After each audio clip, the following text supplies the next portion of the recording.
잠시 기도드리겠습니다.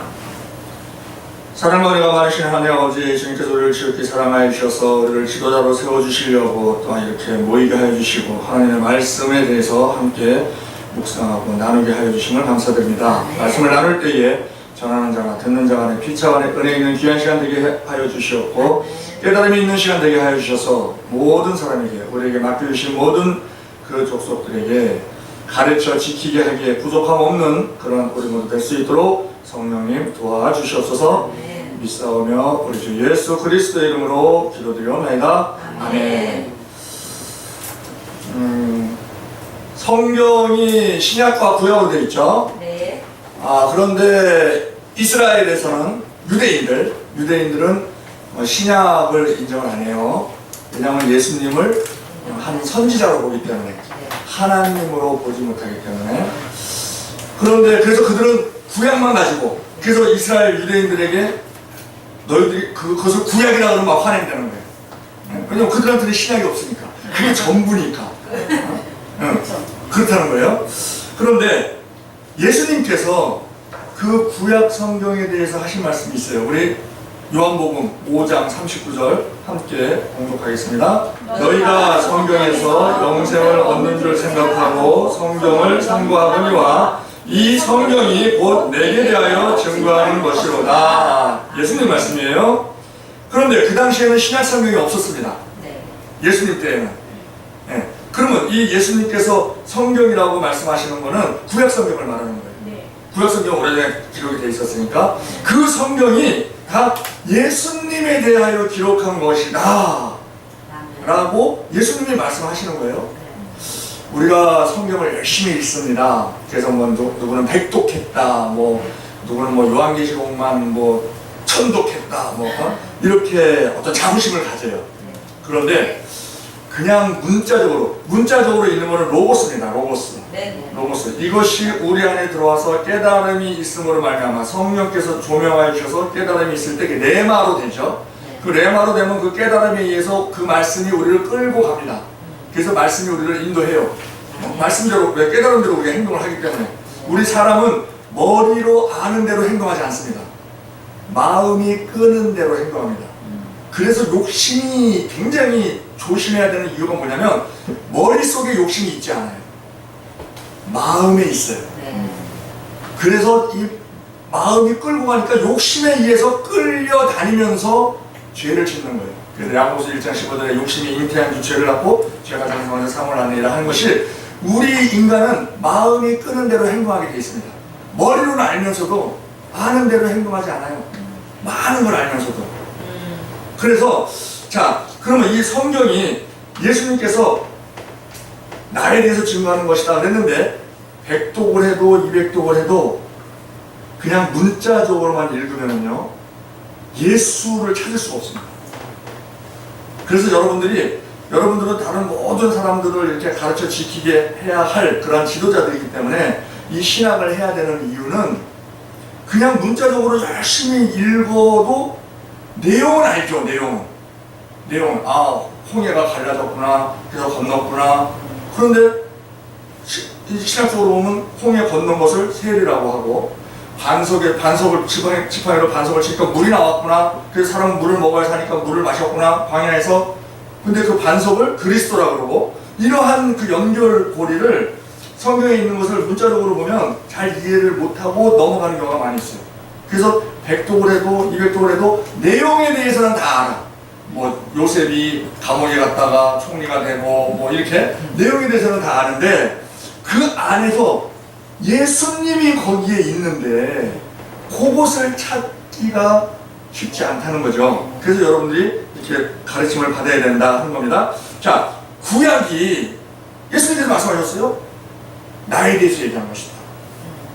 그런데 그 구약을 이렇게 덩어리로 이렇게 지어보면요 예수님의 모양이, 예수님의 사역이 이렇게 나와 있는 것이, 예수님께서 사역이 뭐예요? 십자가에 인류의 모든 죄를 다 짊어지시고, 죄를 알지도 못하신 분이신데 죄를 다 짊어지시고 죄의 값은 사망이거든요.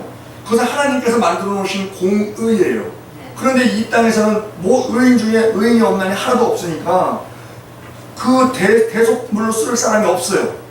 그러니까 그러니까 예수님께서 친히, 예수님은 하나님이시거든요. 아멘. 그 빌립보서 2장 5절에 너희 안에 이 마음을 품으라고 그리스도 예수의 마음이니 그는 근본 하나님을 본체시나 아멘. 하나님과 동등됨을 취할 것을 여기지 아니하시고 그렇게 말씀하시잖아요. 그러니까 그 하나님이신 예수님께서 이 땅에 육을 입고 오셨어요. 육을 입고 오신 이유는 뭐냐? 육을 입지 않으면 죽을 수가 없기 때문에. 네네. 그럼 죽지 않으면 죄의 문제를 해결할 수가 없으니까. 그래서 우리가 십자가에서 예수님께서 사단의 뱀의 머리를 상하게 했다 그래요. 그러면 십자가에서 왜 어떻게 해서 십자가에 돌아가셨는데 그게 뱀의 머리를 상하게 한 거지? 자, 사단은요 뱀으로 이렇게 비유를 하잖아요. 사단은 뱀이라고도 용이라고도 하고, 사단은요 목적이 뭐냐면 인간에게 죄를 짓게 해서, 그것이 아담에서 하와부터 시작하잖아요. 죄를 짓게 해서 하나님부터 멀어지게 하고 지옥으로 가게끔 하는 것이 사단이 하는 일이에요. 네. 그게 자기 권세야. 흙을 먹는 권세. 우리 몸이 흙으로 되어 있잖아요. 그러니까 겉사람을 그냥 공격하는 그러한 그 권세가 있고 사망 권세가 있어요. 사단이 그 사망 권세가 있고 어둠의 권세가 있고. 그런데 예수님께서 십자가에서 죄의 문제를 해결하셨어요. 그래서 그 예수님께서 십자가에서 흘리신 보혈의 공로를 믿는 믿음을 가진 자는 죄를 지어도 살 수 있는 길이 열렸어요. 멸망당하지 않은 길이 열렸어. 그러니까 사단은 망한 거예요. 그래서 예수님께서 십자가에서 사단의 머리를, 뱀의 머리를 상하게 하신 겁니다. 그리고 또 사망 권세를 가지고 있는데 예수님 또 부활하셨네. 그러니까 사망 권세도 깨져버린 거야. 아멘. 네? 그러니까 한마디로 사단은 그냥 망한 거예요. 네. 이 십자가상에서. 네? 그런데 이 십자가를 구약에서 예수님의 모습을, 사역을 이렇게 나타내주는 대표적인 것이 뭐냐면 제사. 5대 제사 있죠? 제사. 그리고 절기가 있어요.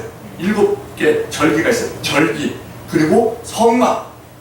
이런 것을 통해서 예수님의 모습이 그림자로, 구약은 다 예수님의 그림자입니다. 네. 그림자는 모양은 알 수 있지만 그게 색깔이 무엇인지, 뭐 곳에 뭐 단추가 뭐 어떻게 달려있는지 이건 모르죠. 네. 즉 구약에서 예수님에 대해서 뭐 이렇게 똑같이 실상과 똑같이 알 수는 없지만 그림자로서 아니면 또 예표로서 우리가 알 수 있게 해주는 것이 구약인데, 그 구약이 덩어리로 지어 보면은 제사하고 절기하고 성막으로 요것만 알면 구약에 대해서 예수님의 사역에 대해서 거의 90%는 아는 그러한 결과가 돼요. 그런데 구약이 그냥 읽어서 깨닫기에 그렇게 쉬운 내용이 아니에요. 특히 예언서 같은 건 더 그렇죠. 그것을 바울은 구약이 수건에 덮여져 있다 이렇게 얘기합니다. 그래서 그 수건을 벗겨야 된다. 수건을 벗겨야 예수 그리스도가 보인다. 왜? 수건으로 덮여있으니까 겉으로 수건만 볼 수 있는 거잖아요. 구약을 열심히 100번을 읽어도 사건만 알 수 있어. 사건만. 아, 누가 어떤 일을 했다, 뭐 다윗이 뭐 어떤 일을 했다, 뭐 어떻게 했다, 뭐 이렇게 사건만 알 수 있어요. 그 속뜻을 모른다는 거지. 근데 그 속뜻을 알기 위해서는 수건을 벗겨야 되는데, 그 수건이 덮여있는 채로 지금껏 신앙생활을 하는 자들이 이단들이에요. 하나님의 성, 교회, 뭐 제7일 안식교회, 그들은 안식일 지켜야 된다고 해서 토요일날 예배를 드려요. 네. 근데 예수님께서 안식일의 주인이시고, 그리고 진정한 안식은 그 부활로 인해서 오는 거기 때문에, 예수님께서 언제 부활하셨어요? 안식 후 첫날 부활하셨어요. 제8일째 부활하셨다고. 그래서 그 부활로 인해서 우리가 그 구약의 안식일이 우리가 주일로서 승화되어서 우리가 지키는 것이 지금 우리가 주일이란 말이에요. 그런 것을 수건을 벗어야 알 수 있는데, 자, 우리 고린도후서 3장 12절로 18절, 고린도후서 3장 12절로 18절 함께 공독합니다. 우리가 이 같은 소망이 있으므로 담대히 말하노니, 우리는 모세가 이스라엘 자손들에게 장차 없어질 것의 결국을 주목하지 못하게 하려고 수건을 그 얼굴에 쓴 것 같이 아니하노라. 그러나 그들의 마음이 완고하여 오늘까지도 구약을 읽을 때에 그 수건이 벗겨지지 아니하고 있으니 그 수건은 그리스도 안에서 없어질 것이라. 오늘까지 모세의 글을 읽을 때에 수건이 그 마음에 덮었도다. 그러나 언제든지 주께로 돌아가면 그 수건이 벗겨지리라. 주는 영이시니 주 영이 계신 곳에는 자유함이 있느니라. 우리가 다 수건을 벗은 얼굴로 거울을 보는 것 같이 주의 영광을 보매 그와 같은 형상으로 변화하여 영광에서 영광에 이르니 곧 주의 영으로 말미암음이니라. 자, 모세가 하나님을 만나고 시내산에서 하나님을 만나고 내려올 때 얼굴에서 광채가 났어요. 광채가 나니까 막 사람들이 와 그랬죠. 그러니까 모세가 그 광채를 가리기 위해서 수건을 썼어요. 그것은 뭐냐? 이거 하나님의 광채인데 인간으로 하여금 자기가 하나님의 그 영광을 가로채는 그런 일을 하면 안 되잖아요. 그래서 수건을 가린 것이고, 근데 그것을, 그리고 또 하나는 뭐냐? 지금 내가 이렇게 얼굴에서 빛이 나지만, 반사체로 빛이 나지만, 지금 인간에게 있는 이것은 영원한 것이 아니다. 그러니 영원한 것에 마음 뺏기지 말고, 뭐지? 영원한 하나님을 바라봐라. 그런 마음에서 자기를 가리는 거거든요. 그래서 영원하지 않을 것을 보지 못하게 하기 위해서 수건을 가렸다. 그러는데 구약에 수건이 덮여 있으면 예수 그리스도를 못 본다는 거예요. 그래서 수건을 벗겨야 예수 그리스도를 볼 수 있다 하는 겁니다. 근데 성막이 우리가 예수님의 사역에 있어서 성막처럼 아주 자세하고 그냥 깊이 있게 나타내주는 비유가 없어요. 성막을 하나님이 왜 세우게 하셨느냐? 예수님의 사역을 미리 보여주시는 거예요. 그러기 위해서 성막, 그래서 우리가 성막을 열심히 공부를 해야 된다는 거예요. 예를 들면요, 예수님께서 십자가에서 몸이 찢기실 때 황소 2마리로도 찢을 수 없는 그 성막에 있는 지성소를 가리는 지성소 막이 있어요. 그 지성소 안에는 아무도 못 들어가죠. 1년에 한 번씩 대제사장만 들어가요. 그것도 자기가 속죄자 드리고 나서 1년에 한 번씩 들어가요. 그런데 그 지성소 막이 예수님께서 숨을 거두실 때에 위에서부터 아래로 찢어졌어요. 그러니까 예수님의 죽음과 그 지성소는 뭐예요?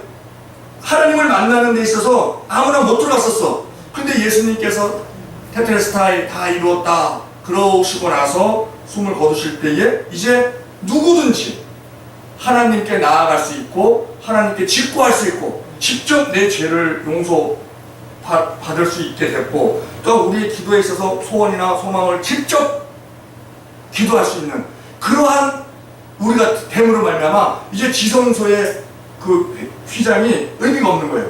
그러니까 그것이 쫙 찢어지는 그런 것을 보고, 그로 인해서 우리가 지성소에 담대히 나갈 수 있게 됐다. 자, 히브리서 10장 19절로 20절 함께 봉독합니다.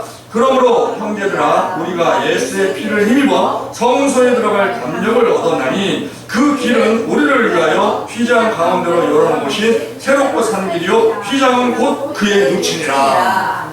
그러니까 그 휘장이 예수님의 육체라는 거예요. 그 예수님의 육체가 옆구리에 창이 찔려서 물과피를 다 쏟으실 때에, 즉 몸이 찢어질 때에 그때 휘장도 같이 찢어지더라 하는 것. 그 예수님의 죽음으로 말미암아 우리가 하나님께 직접 나갈 수 있게 된 것, 그것을 상징적으로 휘장이 찢어져서 이제 지성소에 아무나 들어갈 수 있게 됐다 하는 것을 우리가 알게 합니다. 또 그 제사 보면 제사 5대 제사 있잖아요. 뭐 번제, 속죄제, 속건제, 화목제, 소제 이렇게 있는데, 자, 번제라는 게 뭡니까? 다 이 조각조각 짐승을, 흠없는 짐승을 토막을 내서 그걸 다 태우는 거예요. 그런데 그것은 죄인이 그렇게 죽어야 되는데, 죄인이 그렇게 그걸 끌고 죄인이 그렇게 죽어야 되는데 그 죄인 대신 그 짐승이 죽는 거잖아요. 그게 예수님께서 십자가에 못 박히신 그것을 강하게 보여주는 것이다 하는 것을 우리가 알 수 있습니다. 자, 절기로도 보면은요, 이스라엘에 7대 절기가 있어요. 7대 절기가 있는데, 제일 먼저 그 출애굽하기 전에 하나님께서 나타나서 그래요. 오늘을 1월 1일로 삼아라. 그렇게 정해주세요. 그동안의 날짜를 다 무시하고. 그래서 지금 유대인들은 달력이 3개예요. 종교력이 있고 유대력이 있고 그 다음에 태양력 우리 세상에서 우리가 쓰고 있는 거 그게 있고, 여기 다 달라요. 그래서 하나님께서 말씀하신 그날부터 열흘 후에 흠없는 1년 된 흠없는 양을 딱 갖다 놔라 그래요. 그리고 4일 후에 잡아라 그래요. 그런데 흠없는 1년 된 숫양을 갖다 놓으라고 해요. 흠없는 거. 이게 예수님, 우리가 6월절 어린 양이라고 하잖아요. 예수님을. 자, 흠없는 1년 된 숫양. 이게 예수님을 보여주는 거라는 거예요. 예표로. 자, 흠없는. 예수님께서 흠이 없으셨잖아요. 죄가 없으셨잖아요. 그러니까 흠없는. 그리고 1년 된 숫양이에요. 숫양. 예수님이 남자거든. 근데 숫양으로 해야 돼. 네? 암양으로 하면 안 돼요. 예수님을 보여주는 거니까. 예수님이 남자야. 그러니까 숫양으로 해야 돼. 네? 그리고 예수님이 젊잖아. 그러니까 1년 된 걸로 해야 돼. 그러니까 예수님 딱 맞춘 거예요. 그리고 예수님께서 그 양을 언제 잡냐면 6월절 날. 그 6월절이라는 건 그때는 없었어요. 6월절은 이제 그 후에 저 장자 죽음이 생겨서 그 양의 피를 바르고 나서 이제 그 6월 되고 나서 죽음이 넘어지고 나서 6월절이 생긴 거죠. 네? 그러니까 그 6월절 날 6월절 어린 양으로 예수님께서 죽으실 때에 언제 잡냐면은 저녁에 잡습니다. 저녁인데 이스라엘은 저녁 6시 이후가 저녁이에요. 그런데 포도적은 언제부터냐면 3시부터야. 그 양을 언제 잡냐면요, 저녁에 먹어야 되잖아. 그러니까 3시에 양을 잡아요. 6월절 양을. 그때 출애굽할 때 3시에 잡는 거, 하나님 말씀대로. 그런데요, 예수님이요 6월절 날 오후 3시에 돌아가셨어요. 네. 딱 이게 맞는 거예요. 이게. 예수님께서 항상 그러시죠. 나는 성경에 기록한 것을 응하려 합니다. 네? 그러니까 성경에 이런 것을 보면 이건 진짜 인간이 쓴 책이 아니다. 성령의 조명으로 말미암아 성령께서 쓰신 것이다 하는 것이 읽으면 읽을수록 깊이 보면 깊이 볼수록 그걸 알 수 있어요. 그런데 이 지금 7대 절기가 보면 제일 먼저 오는 게 6월절이에요. 네? 그게 1월 14일이야. 그 종교적으로 1월 14일. 1월 14일 날 6월절. 이게 이제 첫 번째 명절이에요. 유대인들이 지내는 첫 번째 명절. 그 다음에 6월절 다음에 그 다음부터 15일부터 일주일간 무교절이야. 무교절인데 일주일간 지내니까 그 사이에 반드시 안식일이 찝니다. 그래서 안식일날 뭘 하냐면요, 그때가 보리 추수 이제 할 때이기 때문에 보리를 추수해서 첫 열매를 드려요. 그게 초실절이에요. 그러고 나서 초실절부터 50일째 되는 날, 그때가 6월절입니다. 오순절입니다. 그리고 그 다음에 7월 1일이 나팔절이에요. 그 7월 1일이 그 종교적으로 7월 1일이 우리 달력으로 따지면 1월 1일이에요. 6개월 차이 나니까 1월 1일이에요. 새해가 시작되는 거야. 근데 거기는 7월 1일이야. 그때 나팔을 불어. 나팔절이라고 돼요. 그리고 7월 10일 날 대속죄일, 1년에 한 번 있는, 1년에 한 번 그 대제사장이 지성소에 들어가는, 이스라엘의 모든 민족의 죄를 용서받는 그 일을 위해서 지성소에 들어가는, 그게 7월 10일이에요. 그리고 7월 15일 날 마지막 절기인 그 장막절이 있어요. 장막절이라고도 하고 수양절이라고도 하고 또한 그 초막절이라고도 하고. 그러면 이제 절기가 끝나는 거예요. 그런데 이것이 예수님의 사역과 어떻게 관계 있느냐? 6월절 예수님 십자가 사건, 그게 나타나는 거고. 그 다음에 이제 무교절이에요. 무교절은 누룩 없는 떡을 먹으라고 하잖아요. 그 누룩이 뭐예요? 누룩이 영적으로는 죄거든. 그러니까 우리의 삶이 이제 죄 없는 삶을 살아야 된다. 그렇게 정의의 삶을 살아야 된다. 그리고 초실절은 뭡니까? 초실절은 부활의 첫 열매 되신 예수님의 부활을 나타내는 거예요. 그러고 나서 예수님 부활하시고 나서 50일 후에 성령이 강림하셨잖아요. 오순절에. 그게 오순절이에요. 77절이라고도 하고 오순절이라고 하고. 그러고 나서 이제 나팔절은 뭐냐? 나팔절 날 나팔 불면 예수님이 재림하신다. 그래서 재림으로 보기에는 좀 이 타임이 안 맞아. 왜? 다음에 10일 날 대속죄일이 있거든. 예수님 재림하고 나서 속죄한다는 거는 말이 안 되잖아. 그 전에 다 속죄가 돼야지. 그러니까 이 나팔절은 어떻게 보느냐? 우리가 나팔을 열심히 불어야 돼. 그게 뭐예요? 복음전. 우리가 나팔수잖아요. 나팔수. 멸망이 다가온다. 그러고 막 나팔을 막 부는. 그거 이제 열심히 전도하는 거. 그러고 나서 7월 10일 날 이제 대속죄일인데, 그 대속죄일 날은요, 우리가 6월절 어린 양에 의해서 우리의 원죄와 자범죄가 다 청산을 받습니다. 용서를 받습니다. 회개를 받아요. 죄 없는 자가 돼요. 그런데 그러고 나서 우리가 예수를 믿으면 죄 없는 자가 돼요. 의인이 돼요. 칭의. 그러고 나서 하나님께서 바로 이렇게 들어 올리시는 것이 아니고 이 땅에 놔둬요. 이 땅에서 살아. 근데 이 땅의 임금이 막이고 죄악된 세상이에요. 그러니까 살다 보니까 우리가 본의 아니게 마음은 원이로되 육이 약하여 무슨 먼지들이 묻어. 여러분, 그러면 이제 그것을 우리는 어떻게 처리합니까? 회개로 처리하죠. 회개로. 그러니까 6월절 때 원죄와 자범죄를 다 청산받아요. 6월절 어린 양에 의해서. 근데 그동안 살면서 또 죄를 지어. 그것을 대속죄일날 아사셀 염소로 그 죄를 또 씻는 거예요. 우리가 보통 보면 목사님들 설교하실 때에 아사셀 양이래. 다 아사셀 양. 근데 성경은 분명히 기록되어 있어요. 아사셀 염소라고. 왜? 원죄 자범죄 우리가 사함받는 6월절 어린 양과 자범죄를 처리하는 염소는 다른 거예요. 왜 염소가 필요해요? 우리가 염소 짓을 했거든. 들이받고 그러니까 염소 갖고 이제 우리 사함을 받는 거예요. 근데 아사셀 염소를 2마리를 잡아요. 그래서 한 마리는 번제로 드리고 한 마리는 장로가 이렇게 이스라엘의 모든 죄를 안수해서 이거를 광야로 보냅니다. 아사셀에게 보내. 아사셀이 막이에요. 아사셀한테 온 죄니까 아사셀로 보내는 거예요. 그러면 이제 이 양이 광야에 가서, 광야에 가면 어떻게 살아요? 굶어 죽고 뭐 햇빛 뜨겁고 그 아사셀 양 가는데, 그 염소 가는데 뭐 하나님께서 구름 기둥 안 해주시잖아요. 그러니까 이제 죽잖아. 그게 이제 아사셀 염소거든요. 우리 자범죄를 처리하는 거. 그런데 요즘도 그걸 해요. 요즘도 그걸 해. 대속죄를 해. 유대인들이. 근데 요즘은 양을 이렇게 그냥 보내지 않는데 바뀌었대. 양을 보냈더니, 염소를 보냈더니 이 염소가 돌아왔어. 돌아와서 3일 후에 거기 이스라엘 시내에서 발견이 된 거예요. 그래 다 뒤집어. 이게 1년에 한 번 지내는 대속죄인데 이게 헛수고가 되었잖아. 그게 와갖고 배고프다고 에에 하고 있는 거예요. 아사셀 염소가. 그러니 어떻게 해? 그러니까 지금은 그거를 이제 방지하기 위해서 장로들이 끌고 간대.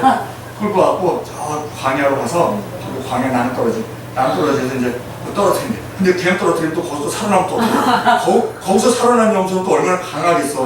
또 찾아오지. 그러니까 다 발을 묶고 그러고 나서 떨어뜨린대. 그러면 이제 죽게 될 수밖에 없지. 그 아들도 그게 이제 우리 자범죄를 이제 처리하게 되고. 그러고 나서 수장절이요, 그 장막절, 그때가 이스라엘의 모든 농사를 다 이렇게 해서 알곡과 가라지를 가리고 창고에 드리는 그게 수장절이란 말이에요. 그런데 다른 절기들은 무교절도 일주일 하고 뭐 이렇게 다 일주일씩 이렇게 하는데 수장절은요 8일 합니다. 8일. 왜 8일 하느냐?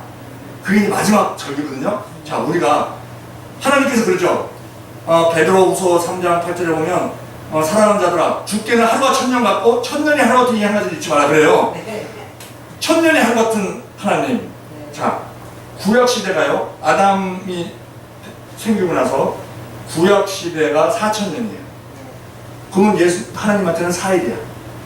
4일. 1000년을 하루같이. 네? 그러니까 4일이야. 그러고 나서 예수님 오시고 신약 시대가 2000년이에요. 그럼 이틀이야. 그럼 이제 6일이 지났어.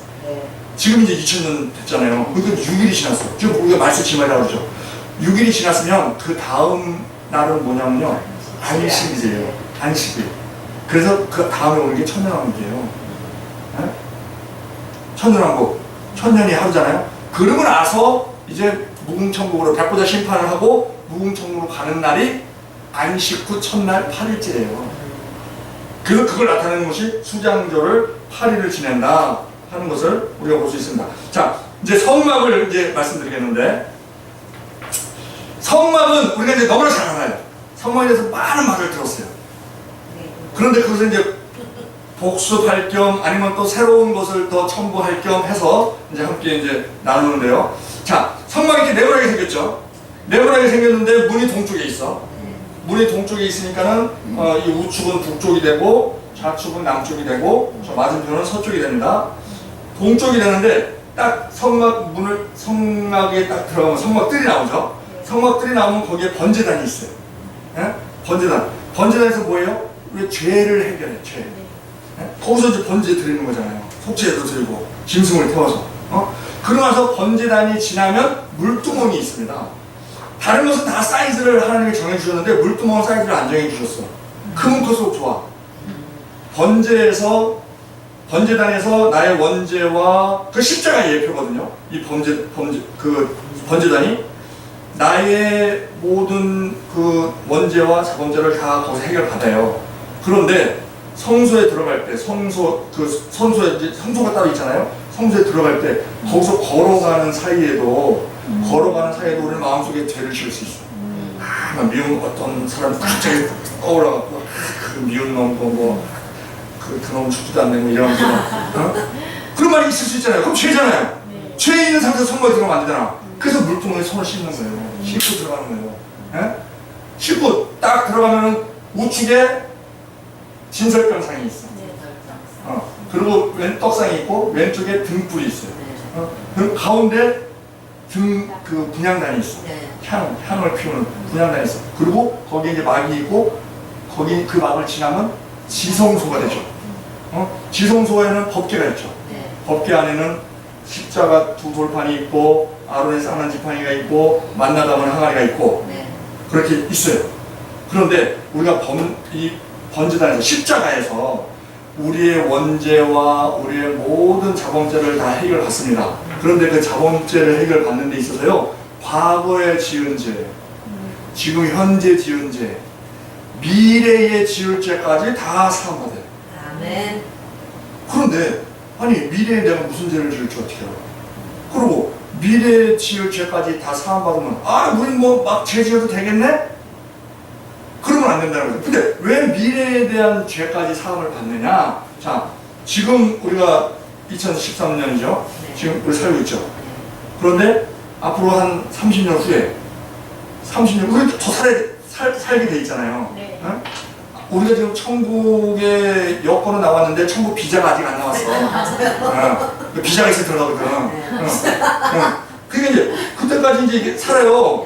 사는데 우리 사명을 다하기 위해서 사단을 심판하고 이웃을 인간을 구원하고, 그게 예수님 십자가에서 보면요, 예수님이 혼자 십자가에 달리신 게 아니고 두 강도가 있었어.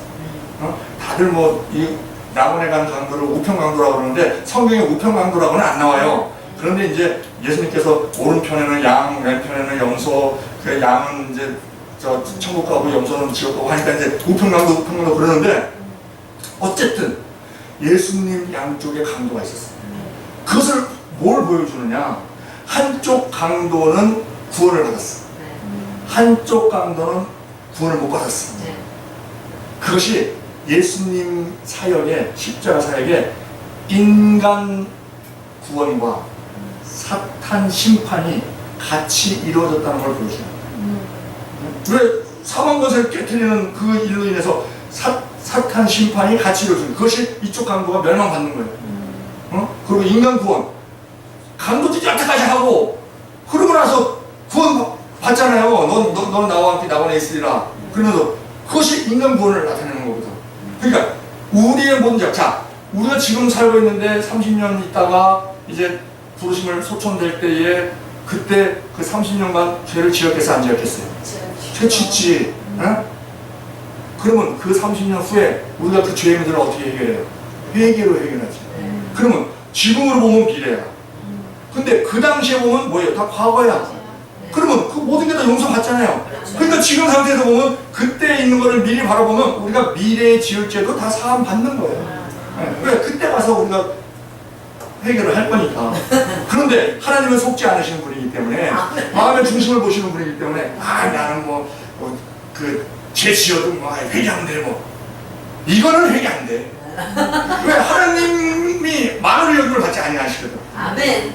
부지북중에 진짜 통회하는 마음으로 내가 죄를 안 지으려고 했는데 어쩌다가 약해서 넘어진 그런 상황, 아니면 다니다가 보니까는 먼지가 날아와서 뭐 나한테 묻어갖고 그러면 우리가 목욕을 했을 때 손발은 항상 씻어야 된다 하는 말씀이 그 말씀이잖아요. 자, 그러면 그 번제단에서 우리가 제사함을 받습니다. 그리고 물두멍에서 이제 그 자범죄를 이제 해결을 받고, 그리고 성소 안에 들어가요. 성소 안에 들어가면 우편에 떡상이 있다 그랬어. 근데 왜 우편에 떡상이 있어야 되고 왼편에 등대가 있어야 되냐? 이게 바뀌면 안 되냐? 우편에 등대가 있으면 어떻고 왼편에 떡상이 있으면 어때? 근데 그게 아니에요. 왜냐? 자, 떡은요 보리로 만들어요. 곡식으로 만들어요. 떡은. 등불은요 감람류 기름으로, 올리브 기름으로 이게 계속 기름을 넣어줘야 이게 불이 이제 팝니다. 그렇죠? 그런데 이 농사가, 곡식 농사가 잘 되려면요 북쪽에서, 이게 북쪽이잖아. 북쪽에서 찬바람이 불어줘야 돼. 그래야 이 곡식이 익어. 그리고 이 올리브가, 이 농사가 잘 되려면 남쪽에서, 아라비아 사막에서 뜨거운 바람이 불어줘야 돼. 이게 많이 바뀌어갖고 북쪽에서 찬바람 불면 올리브 농사 망하고요, 남쪽에서 뜨거운 바람 불면 농사 망해요. 그러니까 이게 다 뜻이 있는 거야. 왜 오른쪽에 떡상이 있어야 되고 왼쪽에 그 등대가 있어야 되느냐. 그리고 가운데 이제 분향단이 있죠. 근데 이 떡상은 뭐예요? 떡은 우리 말씀이잖아, 말씀. 그 떡을 먹듯이 우리 말씀을 매일매일 먹어야 된다 이거예요. 그리고 이 감람류, 이거는 감람류가 상징하는 거는 성령이에요, 성령. 그럼 감람류 기름을 계속 부어줘야 하듯이 성령 충만해야 된다는 거예요. 그러면 왜 성령 충만해야 되느냐? 성령 받으면 구원은 받아요. 근데 구원에서 끝이야. 성령 충만 받아야 사역을 해. 왜? 능력을 받기 때문에. 네. 그래서 근데 이 등불을요 가만히 보면은 불이 이렇게 켜져 있잖아요. 불이 감람류를 태우면서 불이 켜져 있죠. 근데 이 불이요 가만히 있는 불은 하나도 없어요. 다 움직여요. 다 일하네. 그렇지. 그거 마찬가지로 성령 충만해서 가만히 있지 말고 계속 부지런히 움직이라는 거예요. 부지런히. 그게 이 등대가 뜻하는 거예요. 그럼 앞에는 이제 분향단이야. 분향단은 향을 피우는 거다, 향을. 근데 성경에서 새 옷은, 이 의복은 우리 행실을 말하는 것이고, 향은 기도를 말하는 거예요. 기도. 네? 요한계시록 5장 7절에요. 어린 양이 나와서 보좌에 앉으시니 오른손에서 책을 취하시니라. 책을 취하심에 네 생물과 24 장로들이 어린 양 앞에 엎드려 각각 검은 거와 향이 가득한 금대접을 가졌으니 이 향은 성도의 기도들이라. 근데 이 향이 하나님 앞으로 올라간다는 거예요. 성도의 기도와 함께. 요한계시록 8장 3절에 또 다른 천사가 와서 제단 곁에 서서 금향로를 가지고 많은 향을 받았으니 이 향은 모든 성도의 기도와 합하여 보좌 앞 금단에 드리고자 합니다. 향연이 성도의 기도와 함께 천사의 손으로부터 하나님 앞으로 올라가는지라. 그러면 자, 이 진설병은 우리 말씀 읽어라. 그리고 이 등불은 우리 성령 충만해서 열심히 사역해라. 그리고 향은 뭐예요? 그럼 기도 열심히 해야지. 기도 열심히 해요. 그런데 그 기도하는데, 자, 세상에 우리는 영적인 존재이기 때문에, 인간은 영적인 존재이기 때문에 항상 영적인 행위를 해요. 비나이다를 해. 네. 바위 보고 비나이다, 뭐 나무 보고 비나이다. 이 기도지, 기도. 네? 모든 종교, 이 세상에 많은 종교가 있어요. 모든 종교에는 기도가 있습니다. 그때 보건사 있는데 거기 강남에 도로 공사를 막 아센 건설 공사를 하니까 거기에 크게 써놨더라고. 시끄러워서 기도를 못하겠다. 그것도 기도해요. 열심히 해요. 막 밤새워서 해요. 바쁘다 보고. 모든 종교에는 다 기도가 있어. 그러면 그 기도를 어떤 기도를 해야 되느냐? 그거보다 중요한 것이 누구에게 해야 되느냐? 그렇죠. 아멘. 누구에게 해야 되느냐? 네? 다들 대상이 있는데 누구에게 해야 되느냐 하는 거예요. 하나님께 해야 되죠. 아멘. 기도는 하나님께 해야 되지. 아멘. 응? 근데 그 기도할 때 성경은 그렇게 얘기해요. 빌립보서 4장 6절에 아무것도 염려하지 말고 오직 모든 일에 기도와 간구로 너희 구할 것을 감사함으로 하나님께 아뢰라. 아멘. 그리하면 모든 지각에 뛰어난 하나님의 평강이 그리스도 예수 안에서 너희 마음과 생각을 지키시라. 근데 감사함으로 하래요. 아니 지금 문제가 기도할 때 우리가 어떨 때 기도해봐. 문제가 막 산적할 때 내가 해결할 수 있는 거는 내가 해결하면 돼. 그건 문제가 아니지. 근데 내가 해결을 못하니까 질병 문제, 우리 인간이요 살면서 많은 문제가 있어 보이지만 다 네 가지예요. 네 가지 안에 다 있어. 질병 문제, 물질 문제, 인간관계 문제, 법률 문제. 우리 아들이 뭐 시험을 봐서 뭐 빨리 좋은 대학을 서울대 합격해, 이게 법률 문제야. 왜? 몇 점 이상이 돼야 합격한다는 법이 있잖아. 우리가 뭐 판사 앞에서야 법률 문제가 아니고 이런 그 취직, 우리 아들이 취직을 해야 되는데 이게 법률 문제야. 왜? 몇 점 이상이 돼야 합격이 되잖아. 이게 다 법률 문제예요. 그리고 인간관계 문제, 자녀 문제, 뭐 고부 간의 문제, 뭐 부부 문제, 뭐 성도 간의 목회자와 성도 간의 문제, 뭐 다 인간관계 문제야. 그러니까 이 네 개 안에 다 있어요. 예? 질병 문제, 물질 문제, 인간관계 문제, 법률 문제. 근데 그 문제가 생기면 우리가 해결 못하는 문제가 생길 때 우리가 어떻게 해요? 기도하잖아요. 예? 기도하는데 감사함으로 하래. 아 지금 문제가 생겨갖고. 근데 왜 감사해요? 기도할 수 있는 상대가 대상이 확실한 대상이 있다는 것이 감사한 것이에요. 아멘. 그리고 하나님께서 해결해 주실 것이기 때문에 감사를 미리 하는 거예요. 미리. 선불 처리하는 거야. 아, 그래서 선물 처리하는 거예요. 사업을 하는 거예요. 어차피 감사할 거니까. 어차피 감사할 거니까 감사함을 하니까. 그러면 모든 지각에 뛰어난 하나님의 평강이 그리스도 예수 안에서 너희 마음과 생각을 지키시라. 우리가 왜 막 불안해요? 마음과 생각이 흔들리니까 그런 거야. 근데 평강으로 우리의 마음과 생각을 지켜주시면 모든 문제 다 그까질 것이지. 문제는 게 하나도 없지. 자, 그런데 그 분향단이 기도하는 것인데 어떤 기도를 해야 되느냐 하는 것이 지금 이 출애굽기 30장 34절로 38절 나옵니다. 자, 함께 합독하시겠습니다.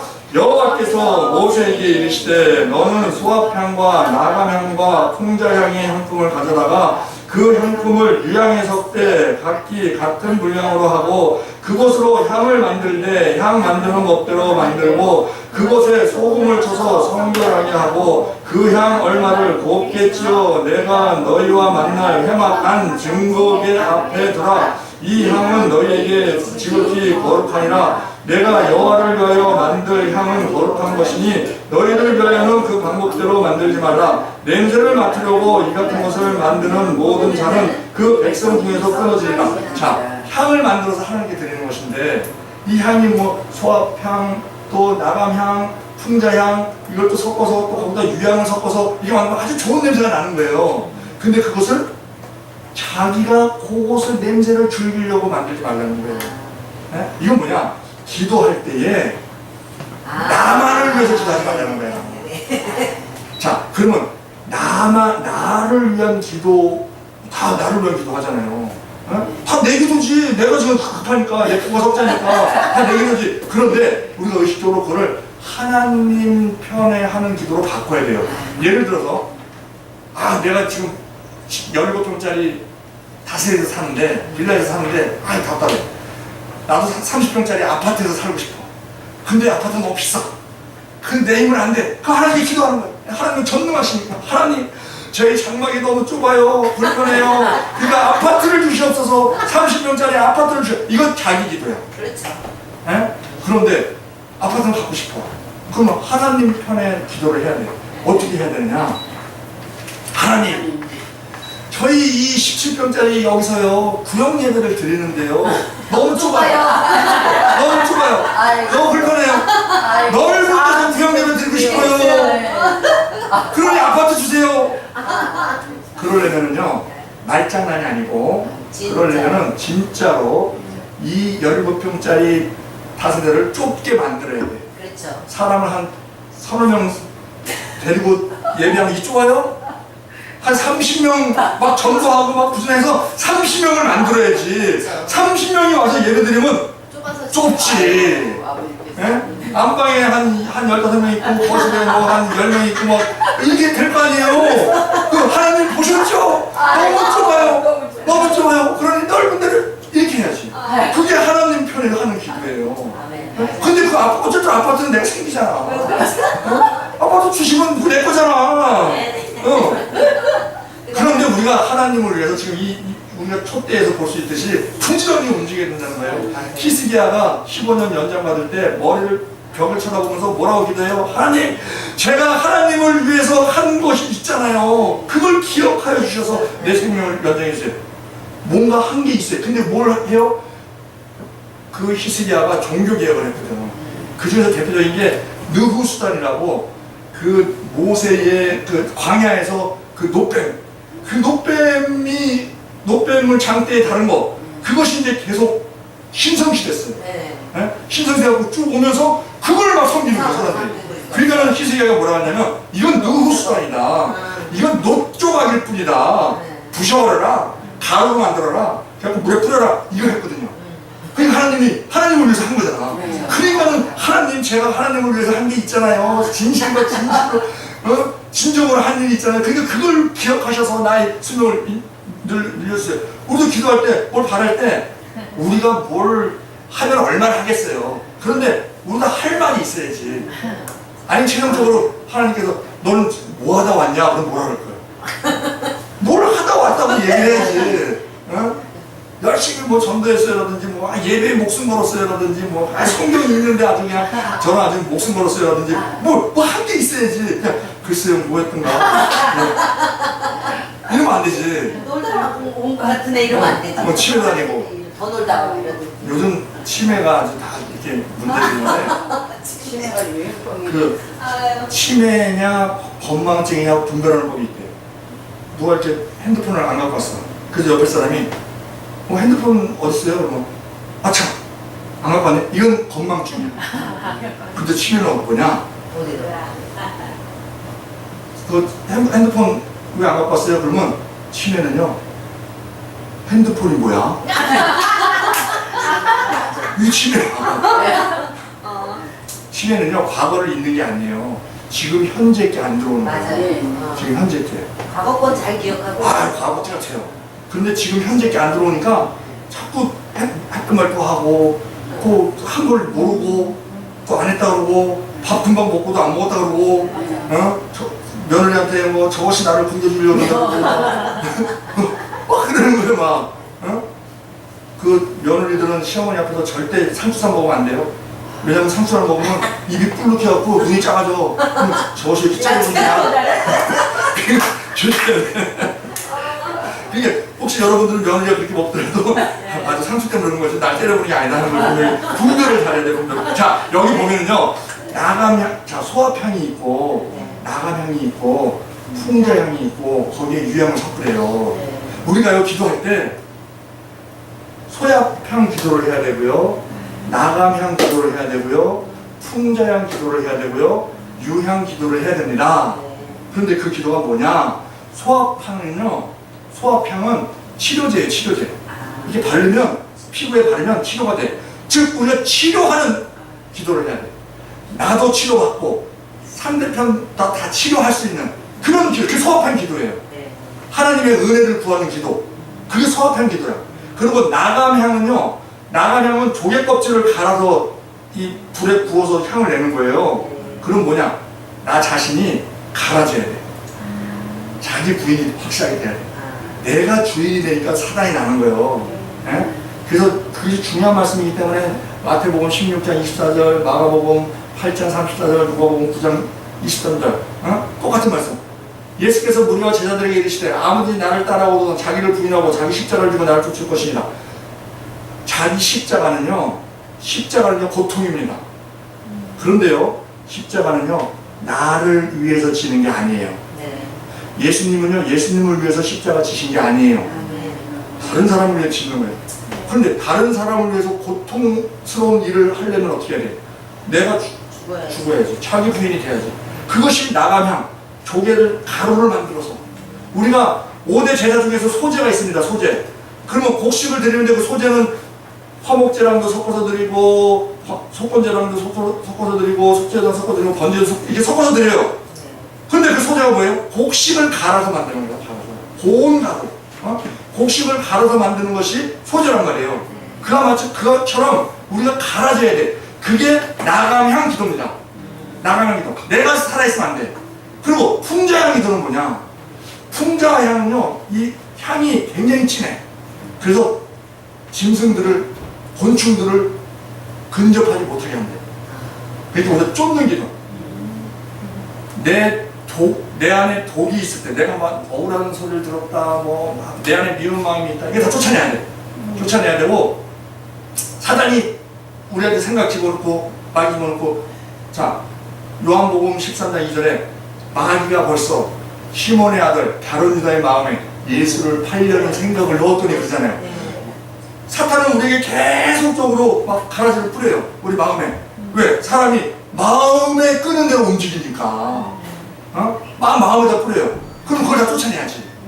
사탄이 접근하지 못하도록. 이 사탄은요, 짐승 형상을 하고 있습니다. 사탄의 영은 짐승 형상을 하고 있어요. 그래서 우리가 요한계시록에 짐승 나오고 막 그러잖아요. 그리고 천사들은 활동할 때 눈에 보이지 않잖아요. 영이기 때문에. 근데 천사들이 활동할 때 우리가 알 수 있는 것이 막 구름으로 같이 나타나고, 막 하나님은 딱 나타나실 때 하나님 혼자 안 나타나세요.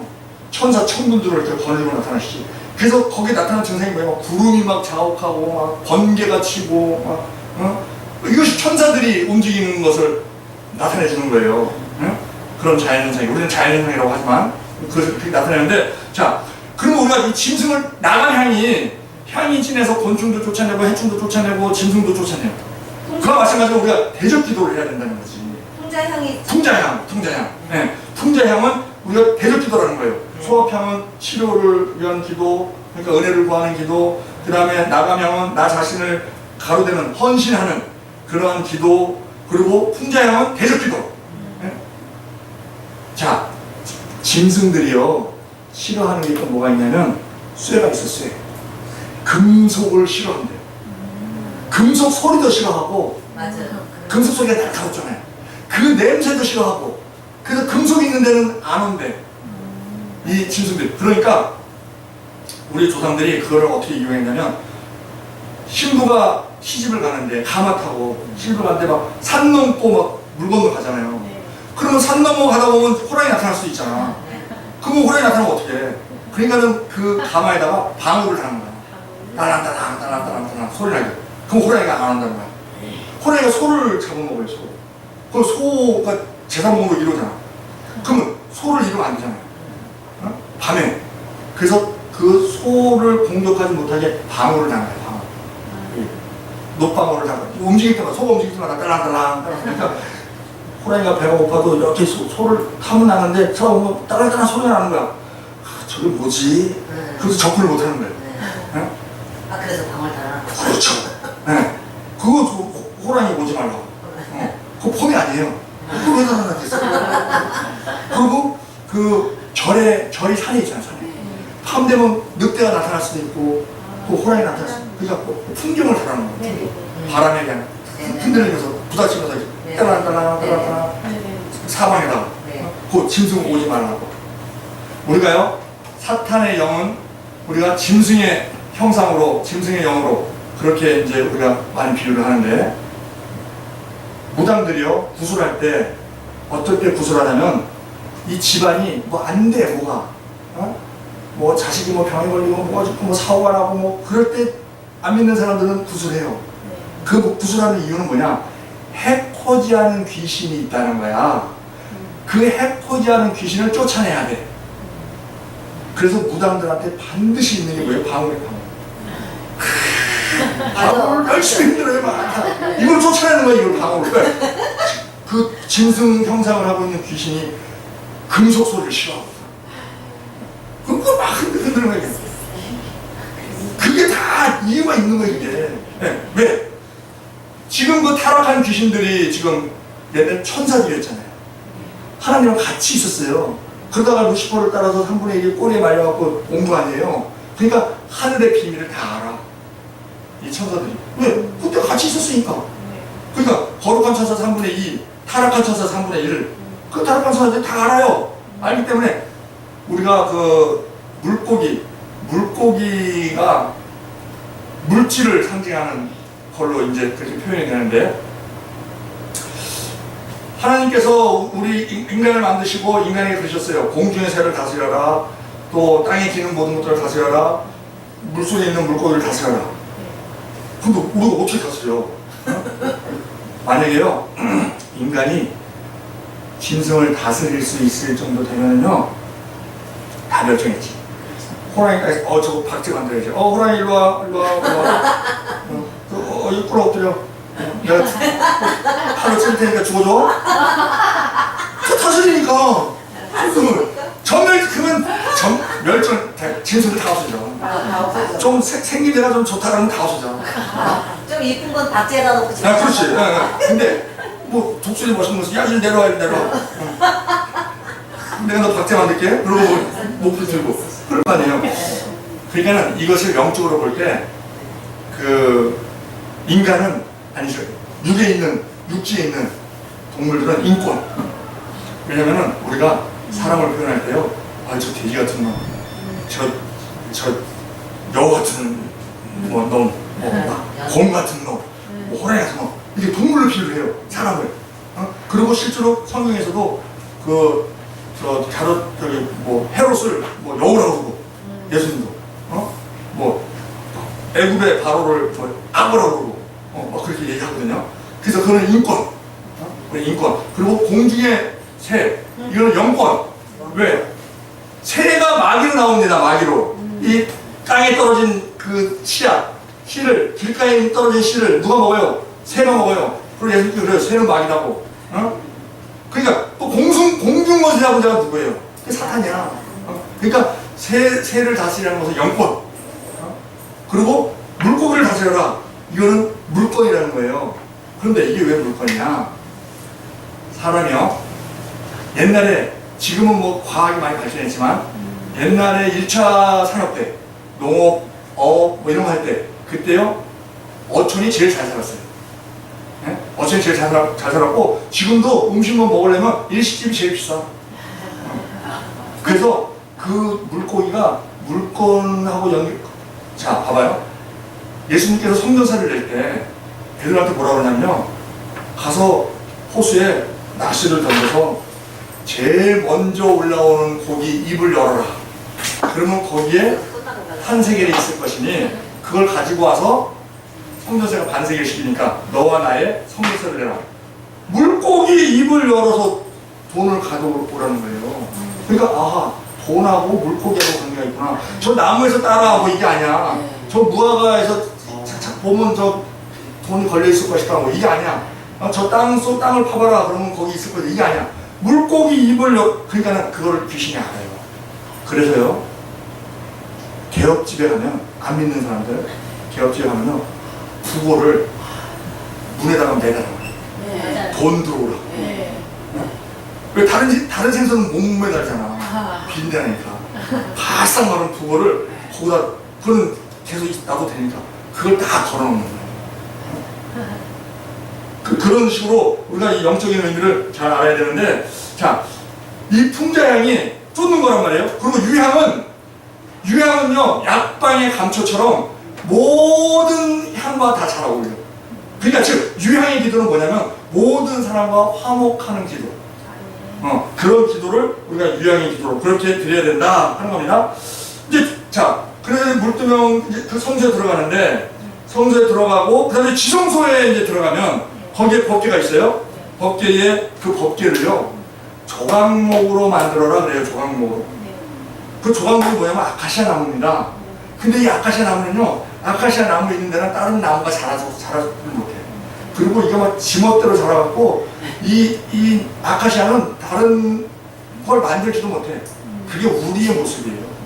우리 멋대로 억세게 이기주의적으로 남 안 돌보고 나만 장군처럼 나만 그러다 문제병을 걸리면 어떡하라고. 나만 그게 조각목이거든요. 근데 그걸로 만들으라는 거예요. 그게 우리의 모습이에요. 그리고 법궤를 만드는데 뚜껑이 있잖아요. 그 뚜껑을 법궤 뚜껑이라고 안 그래 성경에서는. 거기를 뭐라고 하면 시은자 그래. 시은자, 은혜를 베푸는 장소다. 그 법궤 어깨 뚜껑으로 구름과 구름 사이에서 은혜를 베푸는 자이다. 그렇게 말씀을 합니다. 즉 우리를 용서해 주신다는 거예요. 그리고 만나다만 항아리. 이건 매일 먹어야 되는 말씀이죠. 그리고 아론의 쌍난 지팡이. 쌍난 지팡이가 뭐예요? 자, 지팡이, 죽은 지팡이에서 쌍이 났어. 이게 나타나는 게 부활이거든, 부활. 죽음 가운데서도 다시 사는 거. 그래서 그 쌍난 지팡이, 부활 신앙을 가져라. 그리고 아론의 쌍난 지팡이가요, 언제 생겼냐면, 고라의 그 반역 때, 그때 참 그 제사장을 가리기 위해서 각 지파에서 지팡이를 다 놔두고, 그 다음에 가보니까 아론 지팡이에서만 싹이 났잖아요. 그래서 하나님께서 아론을 제사장으로 임명하시는 거구나. 그걸 알게 했잖아요. 고라의 반역 사건으로 생긴 것이 아론의 쌍난 지팡이입니다. 근데 하나님께서 그걸 거기다 두래요. 그리고 나는 모든 걸 용서하겠다. 즉 우리가 하나님과 대적하고 믿지 않는 게 뭐예요? 하나님한테 반역하는 거예요. 고라의 반역처럼. 그걸 다 용서해 주겠다 하는 그것을 나타내 주는 것입니다. 자, 우리가 마지막으로 성소에 우리가 성막을 이렇게 볼 때 성막들이 있어요. 그 다음에 성소가 있어요. 그 안에 지성소가 있어요. 우리 신앙에서 볼 때 성도들이 다 있는데 그들의 믿음의 길이와 넓이와 높이와 깊이가 다 달라. 각자 그 깊이와 높이에 따라서 받는 상급도 다 달라. 그런데 그 성도들을 이 성막에서 비유를 하면요, 성막들에만 있는 성도가 있어요. 그리고 성소에 있는 성도가 있어요. 그리고 지성소에 있는 성도가 있어요. 그러면 이게 다 은혜가 달라요. 복이 달라. 하나님께서 주시는 복이 달라. 어떻게 다르냐? 성막들에 있는 성도는요, 죄사함은 받아. 헌재단이 있으니까. 그리고 회개도 해. 물동이 있으니까. 그런데요, 구원은 받아. 그들은 누구냐면요, 그냥 주일 성수만 해. 그리고 뭐 주일 성수도 가끔 빼먹고 그러고 다녀. 그리고 다른 거 안 해. 성가대도 안 하고 뭐 봉사도 안 하고 뭐 안 해. 그냥 주일 성수만 해. 그냥 눈도장만 찍어 그냥. 그리고 그냥 목사님 설교할 때 그냥 집에 가신 말씀입니다. 놀래 자빠지고 있습니다. 뭐 이러고 그냥 가. 이들은요 구원을 받아요. 그런데요 하나님의 복이, 자, 뜰에 있는 성도는요 밤 되면 어두워. 뜰에 있는 성도, 비 오면 비 다 맞아야 돼. 모래바람 불면 모래바람 다 맞아야 돼. 구원이요 두 가지가 있습니다. 영혼 구원이 있고 생활 구원이 있어요. 우리가 복복복복 바라는 게 생활 구원이거든.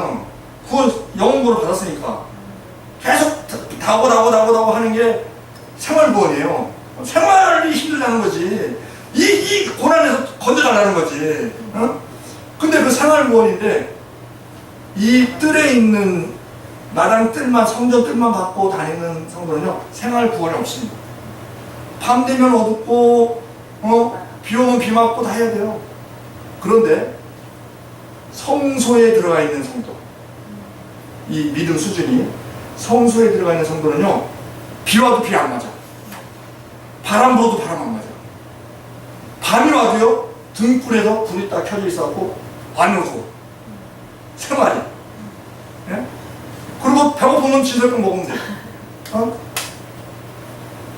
이게 성소 신앙이에요. 성소에 있는 성도예요. 그런데 이 성막들에 있는 성도하고 성소에 있는 성도하고 차이가 뭐냐? 성막들에 있는 성도는 그냥 들락달락만 하면 돼. 교회 들락달락 하면 돼. 그런데 성소에 있는 성도는요, 진설병 떨어지면 진설병 만들어서 갖다 놔야지. 또 감나무 이것도 기름 떨어지면 또 기름 또 부어야지. 또 향 또 이것도 그 향 떨어지면 또 향 또 갖다 보충해야지.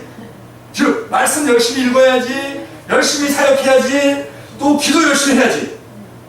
이게 성소에 있는 성도예요. 그럴 때에 밤이 와도 안 어둡고 비가 와도 비 안 맞고 바람 불어도 바람 안 맞고 춥지도 않고 하나님의 은혜가 생활 가운데, 자녀 가운데 그렇게 있는 거예요. 거기서 더 나가서 지성소에 있는 성도가 있어요. 지성소에는 뭐예요? 하나님을 만나는 곳이다. 어? 그러니까는 그는 성경을 읽을 때 성소에 있는 성도는 그냥 떡 먹기만 해. 성경만 열심히 읽어. 근데 지성소에 있는 성도는 하나님을 만나야 되겠다. 말씀 한 구절 딱 붙잡고 하나님을 만나야 되겠다. 하나님 이게 무슨 뜻이에요? 그거 막 기도하고 막 몸부림치고 그럴 때 우리가 말을 조심해야 되는 게 뭐가 있냐면요. 누군 그래요. 막 이렇게 신령한 사람들이 있어. 직통 계시, 뭐 하나님이 이렇게 말씀하셨다. 막 이런 사람이 있어요. 그리고 계시 받았다. No. 계시는요 성경으로 끝났습니다. 그러면 우리는 뭐라고 얘기해야 되느냐? 성경 말씀을 근거로 조명받았다. 우리는요 그 얘기해요. 생각에는 세 가지가 있다. 하나님이 주시는 생각이 있고 내 생각이 있고 마귀가 주는 생각이 있다. 그런데요 영적 세계에는 중간지대가 없습니다. 내 생각 없습니다. 내 생각은 육신의 생각이요 마귀의 생각이에요. 하나님의 생각이 아닌 것은 다 마귀의 생각이에요. 그러면 하나님의 생각과 마귀의 생각이 어떻게 구별을 하느냐? 성경에 있느냐 없느냐. 그래서 우리가 성경을 열심히 읽어야 돼요. 왜? 알아야 되니까. 이걸 맞춰 봐야 되니까. 내가 지금 무슨 생각이 들었어. 근데 이게 하나님이 주신 생각이야? 마귀가 주는 생각이야? 어? 그러면 찾아봐야지. 그러면 성경을 열심히 읽으면 뭐가 어디에 있고 뭐 어디 이런 걸 알잖아요. 그러니까 그걸 열심히 해서 자, 이 성소에 있는 성도가 구원을 받는 그 생활구원 받는 예 중에 하나가요. 예수님한테 병치료를 많은 사람이 부탁했는데 수로보니게 여인이 자기 딸 귀신 들렸다고 치료해달라고 했어요. 그랬더니 예수님께서 뭐라 하냐면 아들에게 자녀에게 주는 떡을 개한테 주지 않는다 이래요. 거슬려요. 그리고 백부장 종이 병들었대. 그 백부장 그이 와서 우리 종 병 치료달라 했더니 예수님께서 내가 친히 가서 치료해주겠다 했더니 백부장 아우 우리 힘들면 감당하지 못하겠으니 말씀만 하옵소서 그러잖아요. 그러면 하나님은 같은 이방인이에요. 서로 보는 게 이방인이고 그럼 차이는 뭐냐? 여기는 여자고 여기 남자야. 그럼 남녀 차별하시나? 여자는 안 들어주시고 아니에요. 차이가 뭐냐? 이 백부장은요 유대인들이 얘기해요. 유대인들을 위해서 성전을 회막을 지어준 사람이에요. 그렇기 때문에 같이 기도를 해도 하나님을 위해서 헌신한 사람의 기도는 응답이 된다. 헌신하지 않는 사람은 하나님께서 더 기다리신다. 그 차이가 거기서 나는 거예요. 근데 지성소 신앙은 우리가 뭐 하나님을 만났다, 뭐 하나님이 이렇게 말씀하셨다, 그거 다 그런 귀담아 듣지 마시고, 그러면 우리가 지성소 신앙은 다른 게 뭐냐? 아론의 쌍난 지팡이 부활 신앙이 있고요. 가장 강력한 신앙입니다. 기독교에만 있는 신앙이에요. 부활 신앙이 있고요. 그에게는 그리고 그 율법 돌판 두 개가 있잖아요. 그러면 그 율법을 생활에 적용하는 그 말씀대로 사는 게 안 됩니다. 우리 겉사람이 죄성이 있기 때문에 말씀대로 못 살아요. 그런데 말씀대로 못 사는데 하나님께서 말씀대로 살아라고 하셨느냐? 그게 아니에요. 우리 힘으로 안 되기 때문에 하나님께서 우리에게 되도록 선물을 주신 것이 성령입니다. 성령이 시킨 대로 하면 돼요. 그러기 위해서 필요한 것이 자기 부인이고. 그러면 성령에 따라서 하면 어떤 일이 벌어지냐면요. 내가 어떤 일을 할 때 내가 요 일을 하면 내가 손해가 돼. 안 하면 이익이 돼. 그런데 안 하는 게 하나님 말씀에 어긋나. 그러면 안 해. 안 하면은 이득이 돼요. 이득이 되는데 즐겁지가 않아. 성령의 사람은. 그런데 어떤 일을 하면 내가 엄청 손해를 봐. 그 사람은 뭐 헌신해야 되고, 뭐 내 물질을 줘야 되고, 뭐 시간을 드려야 되고. 그런데 그것을 자기가 손해가 많이 보는데 그걸 해. 그러면 이 세상에서 돈으로도 살 수 없어요. 권력으로도 살 수 없어요. 명예로도 살 수 없는 기쁨이 내 안에 막 충만하게. 그 맛을 하는 거예요. 우리가 뭐 헌신해야 된다. 뭐 봉사해야 된다. 머리로 아는 대로 행동하지 않는다니까 인간이. 마음이 이끄는 대로 행동하지. 마음속에 기쁨이 있어야 돼. 마음속에. 그러기 위해서 성령께서 이끄시는 대로 그것을 가능하게 하는 것이 지성소 신앙입니다. 그럴 때 사람들은 그러죠. 저 사람은 지금 죽을 지경인 것 같은데, 굉장히 힘든 것 같은데, 감사하대. 내가 볼 때 뭐 정신이 도는 건 아닌 것 같은데, 막 기쁘다고 그러고, 감사하다고 그러고, 그런 거 낙심하지가 않네? 야, 예수 믿는 사람은 과연 다르구나. 이런 것을 우리가, 그것이 증인입니다, 증인. 아멘. 예수 그리스도의 증인. 말로 증인하는 게 아니에요. 우리 행동으로 증인하는 것이죠. 네, 이상 말씀을 마치고 기도드리겠습니다. 사랑하고 하신 하나님 아버지, 저희 기도를 지극히 사랑하셔서 오늘도 또한 하나님의 말씀을 토대로 서로 이렇게 말씀을 교제하게 해주시면 감사드립니다. 우리가 말씀대로 성막에서 나타난 것처럼 우리의 신앙이 더욱더 업그레이드되게 하여 주시옵고, 그리고 우리가 많은 것을 알아서 모든 사람들에게 가르쳐 지키기에 부족함이 없는 그런 우리 되기를 원합니다. 그로 말미암아 하나님께 영광을 올려드릴 수 있는, 크게 도구로 쓰임받을 수 있는 그런 우리 모두 됨으로 말미암아 큰 상급받고 면류관 받는 우리 모두 될 수 있도록 성령님 도와주시옵소서. 감사드리며 우리 주 예수 그리스도 이름으로 기도드리옵나이다. 아멘.